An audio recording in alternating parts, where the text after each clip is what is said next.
como todos los niños del Uruguay, yo quería ser jugador de fútbol, evidente. Todos los bebés uruguayos nacen gritando gol. Es lo primero que ocurre cuando un bebé uruguayo asoma entre las piernas de la madre, grita gol. Y por eso las maternidades son muy ruidosas aquí. Meten un barullo tremendo, porque todos los bebés nacen gritando gol, y yo también, y quería ser jugador de fútbol. Llegué a ser un gran jugador de fútbol, casi que el mejor del mundo, pero solo en sueños, mientras dormía. Cuando despertaba era muy, pero muy malo, una vergüenza de las canchas, piernas de madera. Después también mi formación infantil, una versión muy mística del catolicismo, quería ser santo. Descubrí más temprano que tarde que en realidad mi vocación era más bien el pecado que la santidad, y que por ese lado tampoco iba a funcionar. Después quise ser pintor, dibujante, pero era siempre muy hondo y grande el espacio que se abría entre lo que yo quería y lo que yo podía.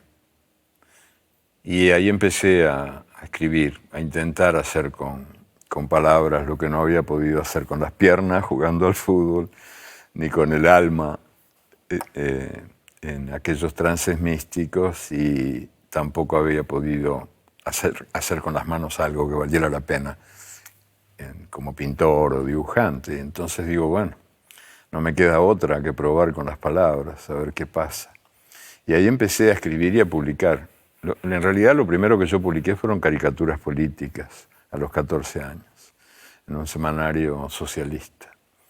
Y después empecé a hacer mis primeras crónicas sobre temas tan diversos como una exposición de pinturas y una huelga sindical. Y sentí siempre mucho pánico ante la hoja en blanco. Cuando empecé a escribir a los 14, 15 años, y ahora, mucho tiempo después, también siento el mismo pánico. Me tiemblan las rodillas, transpiro, como si fuera a hacer el amor por primera vez. Y eso no me parece mal, porque es la prueba de que no me he convertido nunca en un escritor, digamos, profesional, entre comillas, sino en alguien que de veras se siente desafiado por ese espacio en blanco.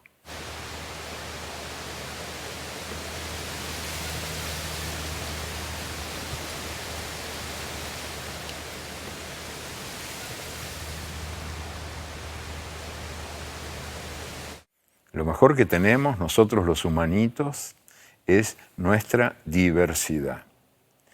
Y el desarrollo de esa diversidad es lo que hace posible el ejercicio pleno de la libertad. La posibilidad de elegir entre diferentes posibilidades. Lamentablemente no estamos entrenados para vernos en toda nuestra diversidad posible. Al revés, estamos ciegos de nosotros mismos. Porque hay un sistema dominante que es, y desde hace muchísimo tiempo,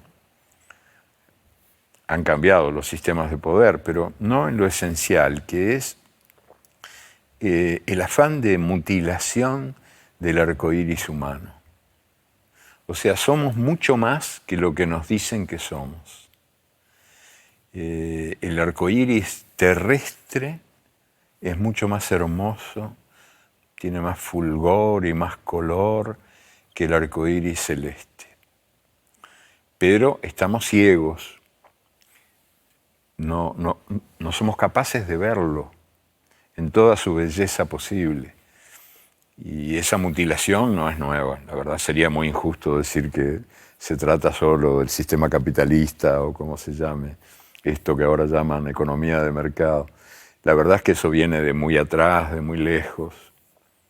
Es una mutilación que implica el sacrificio de, por ejemplo, de ustedes, de las mujeres. Cuando uno se pone a a ver el tiempo pasado con otros ojos, descubre que las mujeres han tenido un papel fundamental en el desarrollo humano. Y eso no lo podemos ver porque han sido suprimidas por la historia oficial o reducidas al dudoso papel de ser la fiel compañera del prócer. Esa frase horrible que dice que detrás de cada hombre, de cada gran hombre hay una mujer, como si las mujeres fueran un respaldo de silla, ¿no? Donde el gran hombre se apoya. Y eso nos ha hecho desconocer, ignorar la enorme cantidad de mujeres que han sido fundamentales en el crecimiento humano, en el desarrollo de lo mejor de nosotros. No solo como en su función de madres o de esposas, sino también en una multiplicidad de tareas que han desarrollado en la ciencia, en el arte, y siempre, claro, oprimidas por un sistema que les ha impedido expresarse plenamente. Ahora el papel de las mujeres están mejor de lo que estaban, por cierto, pero muy lejos todavía de llegar a una real igualdad de derechos con nosotros los hombres. Los machos seguimos dominando el mundo. Algunas mujeres que intentaron cambiarlo lo pagaron con la vida, como por ejemplo Olympe o Olympia, como también se llama, Olympia de Gouges, cuando la Revolución Francesa, que cuando la Revolución lanzó al mundo su Declaración de los Derechos del Hombre y del Ciudadano, esta mujer, que era revolucionaria también, propuso una declaración de los derechos de la mujer y de la ciudadana. Y entonces la Revolución Francesa le cortó la cabeza en la guillotina. Y esa revolución maravillosa, la revolución de los derechos humanos, era la revolución de los derechos humanos del macho, pero hasta ahí llegaba. No había que exagerar con el asunto. Y lo mismo con muchas otras mutilaciones del arco iris terrestre, ¿no? No solo las mujeres, sino también las que provienen del racismo, por ejemplo, la mutilación que nos impide conocer las culturas africanas, por poner un ejemplo, o las culturas indígenas en América. América es una región del mundo muy, pero muy influida por el África, a través de las decenas de millones de esclavos obligados a atravesar la mar, transportados como cosas. La primera constitución de los Estados Unidos de América, la primera constitución estableció que un negro equivalía a las 3/5 partes de una persona.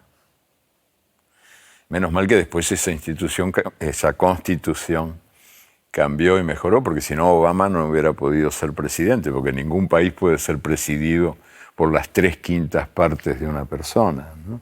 Entonces yo siempre me interesé muchísimo en lo que el África había aportado a América. Y bueno, y también muchas otras mutilaciones que se han ido desarrollando y que yo intento superar, intento tratar de rescatar esas luces perdidas, para que nos ayuden a caminar, ¿no? No como un homenaje al pasado, sino al revés, para que nos abran paso hacia un mundo diferente, para que seamos capaces de imaginar el futuro en lugar de aceptarlo, para que no sigamos estando condenados a repetir la historia. Una de las mutilaciones más graves que continúa impidiéndonos vernos en toda nuestra plenitud humana es la exclusión sistemática que los pobres han sufrido y siguen sufriendo en el mundo, ¿no? Como si la pobreza fuera una fatalidad del destino y no el resultado de un sistema organizado contra la mayoría de la gente, o sea, de un sistema universal que convierte al mundo en el infierno de otro planeta para muchos de sus habitantes. Yo, desde que empecé a escribir, sentí siempre como una necesidad profunda de acudir al rescate de las palabras no escuchadas, ¿no? Y no solo en lo que tiene que ver con la exclusión del género femenino o el racismo y el machismo y el militarismo, bueno, sino también con la sistemática exclusión de los pobres en la historia de la humanidad, ¿no? ¿Cómo hubiera sido la guerra de Troya contada, ¿no? por un soldado, por un campesino metido a pelear por los ojos de Helena, que no tenía el menor interés de morir por los ojos de Helena, y que estaba condenado no solo a callarse la boca y matar o morir, sino también al silencio perpetuo, a no figurar nunca en nada. Las guerras parecen siempre peleadas por los generales, que son los que no pelean. Y a mí siempre me gustó escuchar las voces no escuchadas y buscarlas, encontrarlas. Por eso fui siempre muy andariego, ¿no? Desde que era chico yo anduve caminando los caminos de América, al principio sin nada, sin brújula, sin dinero, sin nada. Me lancé al camino y esa fue mi educación. Y también el ejercicio del oído, saber escuchar, ¿no? Escuchar. Yo me formé mucho en los cafés de Montevideo, por ejemplo, que fueron mi universidad. Yo nunca tuve, digamos, estudios así formales. Y por eso cuando me preguntan, cuando me piden algún consejo, los chicos que empiezan a escribir, y digo, nada. El único consejo que te puedo dar es que aprendas a escuchar. Porque por algo tenemos dos orejas y una sola boca. Entonces, escuchar 2 veces antes de hablar una y escuchar con respeto, saber escuchar.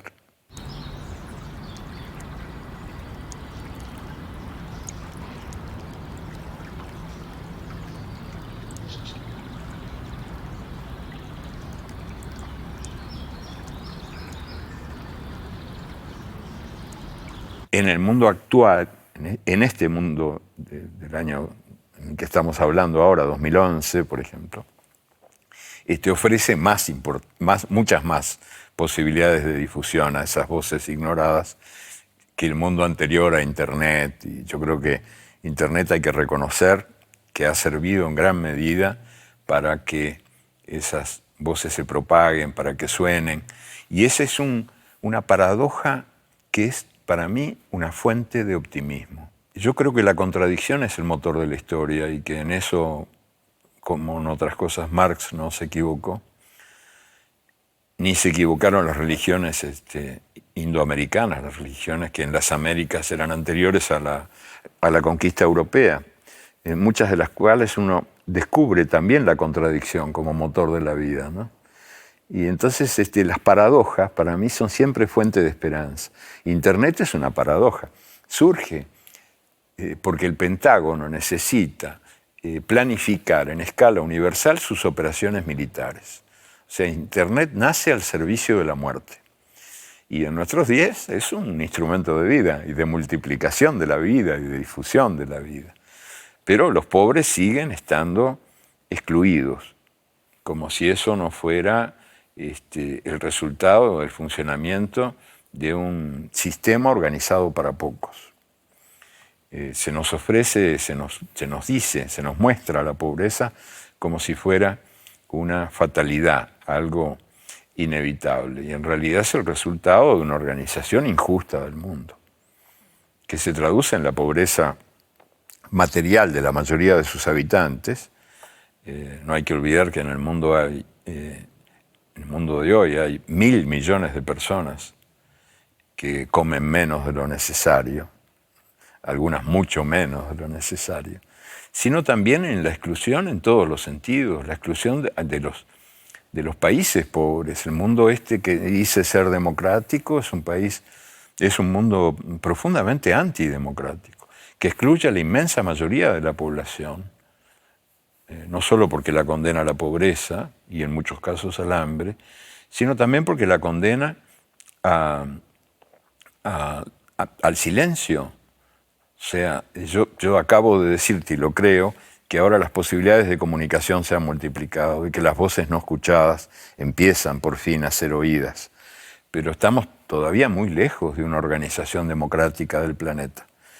Yo creo que la naturaleza humana es esencialmente buena y también esencialmente mala, y que cada persona contiene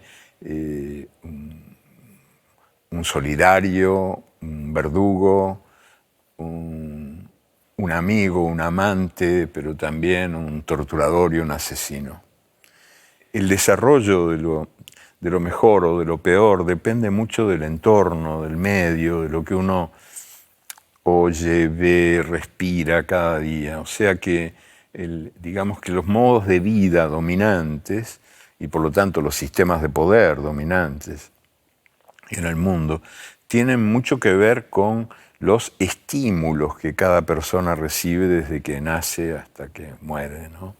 En este viaje entre la cuna y la tumba. Y yo creo que este sistema, hoy por hoy universal, en el que estamos todos, somos pasajeros más o menos del mismo barco, de diferentes barcos, pero en un mismo viaje, porque el mundo está, como se dice, muy globalizado y aunque es cada vez más desigual el mundo en las oportunidades que brinda, es también cada vez más igualador en las costumbres que impone. Y entonces estamos muy uniformizados y recibiendo la descarga cotidiana de todo un sistema de valores. Y ese sistema de valores no es el mejor posible, ni estimula lo mejor de nosotros, porque es un sistema de valores que nos enseña a desconfiar del prójimo, que nos dice todo el tiempo, cuidado con el otro.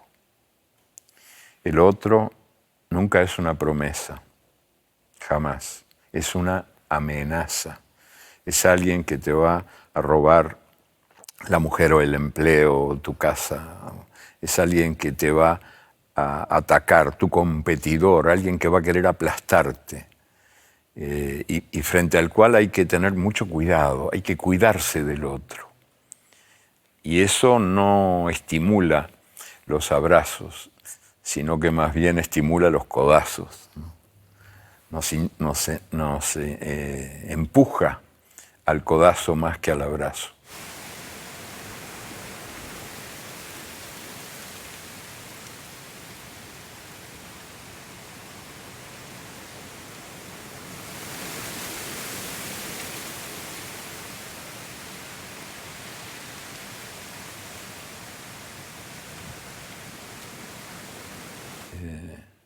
La religión nos dice el cuerpo es una culpa.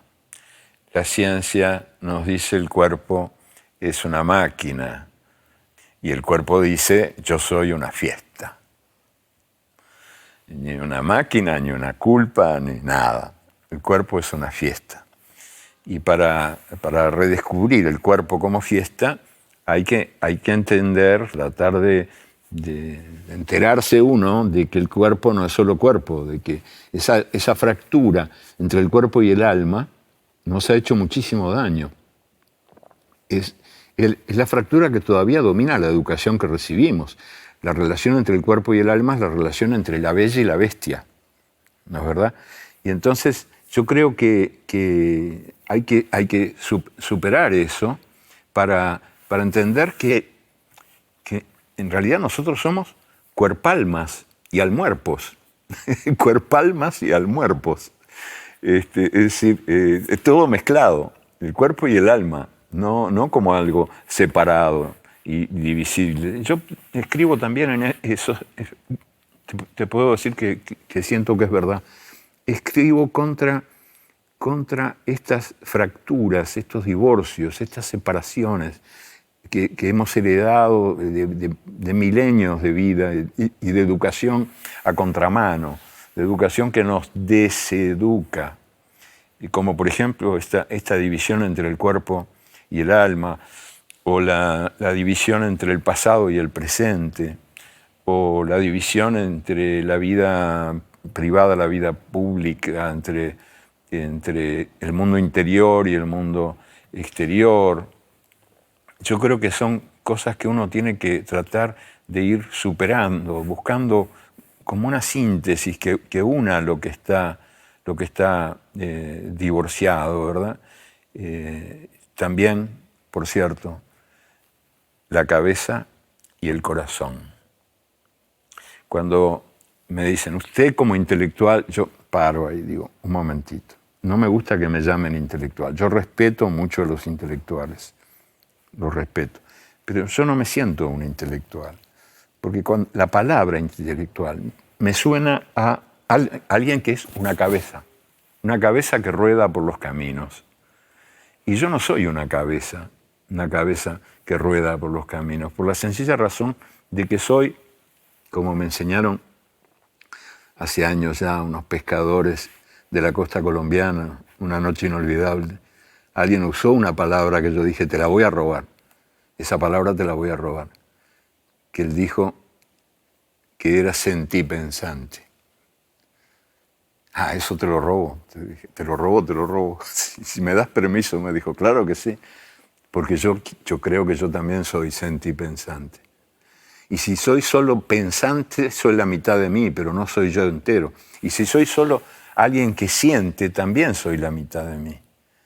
Y la razón divorciada de la emoción, la razón divorciada del corazón es muy peligrosa.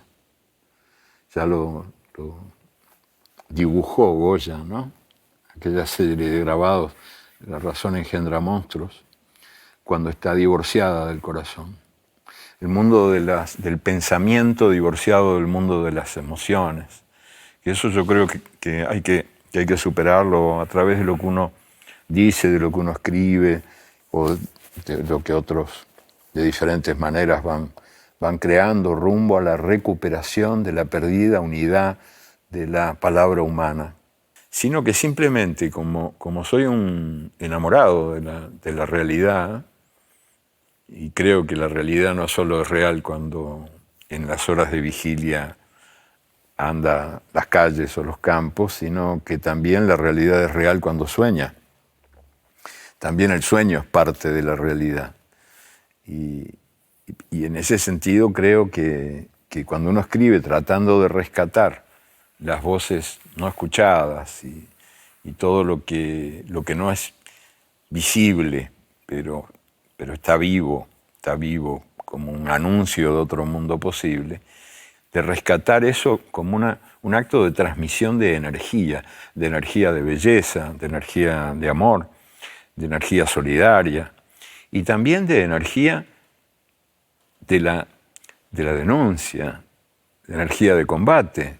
Si hay otro mundo posible, ese otro mundo posible está en la barriga de este y hay que ayudarlo a que nazca.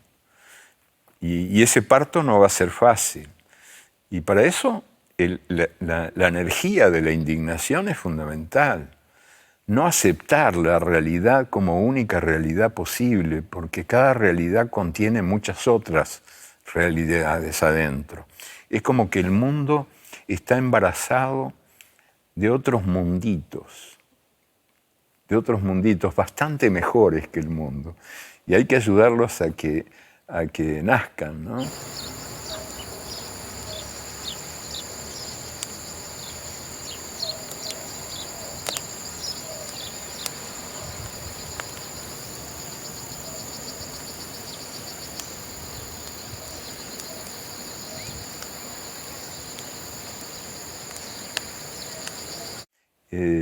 Yo tuve en mis andares así por América, sobre todo la América Latina, pasé un tiempo en Venezuela, 1 año y medio, hace años ya, unos cuantos años. Y ahí tuve un amigo, pintor, se llamaba Vargas, ya murió hace tiempo, que era carpintero, analfabeto, no sabía leer ni escribir. Y vivía en el Golfo de Maracaibo, en un pueblito, Cabimas, que yo iba a visitarlo. Yo vivía en Caracas, pero 2 por 3 me escapaba para charlar con Vargas y ver sus cuadros, que eran espléndidos. Un pintor estupendo, maravilloso. Y siempre me interesó, además, aparte, el caso Vargas. Era mi amigo, yo lo quería mucho, pero además me interesaba mucho lo que hacía, porque él vivía, había nacido, crecido, vivido y murió finalmente en un pueblo que se llama Cabimas, que es el que más riqueza dio al mundo occidental, un pueblo petrolero, el que más petróleo dio de todos, Cabimas, que es ahora un pueblo tristísimo. Ahí todo es oscuro, triste. En el mar, en el Golfo, no hay peces. En la tierra no hay verde, no hay flores, no hay colores. Hasta la gente tiene un color gris, triste, como que el petróleo pasó por ahí y arrasó la vida. Y este hombre que nunca salió de ahí, Vargas, ha pintado la lujuria tropical, cuadros que estallan de colores, estallan de vida, de locura, con flores y con bichitos y peces y pájaros mucho más grandes que las personas y fulgurantes. Y entonces, después que murió Vargas, sus cuadros, que en aquella época nadie les hacía mucho caso, se han puesto de moda en las grandes galerías de New York, de Europa, porque se considera que ahí está la naturaleza, exuberante naturaleza latinoamericana. Bueno, en realidad él lo único que vio fue la tristeza de un paisaje que no tenía nada que ver con lo que él pintó. Y yo le decía, mira Vargas, vos sos un pintor realista. Y él no entendía mucho. Sí, realista. Sí, sos un pintor realista. Porque vos no pintás la realidad que conocés, pero pintás la realidad que necesitas. Y esa realidad también es real. Porque no es solo real la realidad que uno conoce, también es real la realidad que uno necesita. Y él se callaba, me decía, no te entiendo nada, pero me parece que tenés razón. Me decía mi buen amigo Vargas, ¿no? Y yo creo que eso vale no solo para Vargas, sino para todo lo demás. Que la realidad no es solo la realidad que uno ve, que adentro hay otras, que son las que están queriendo nacer.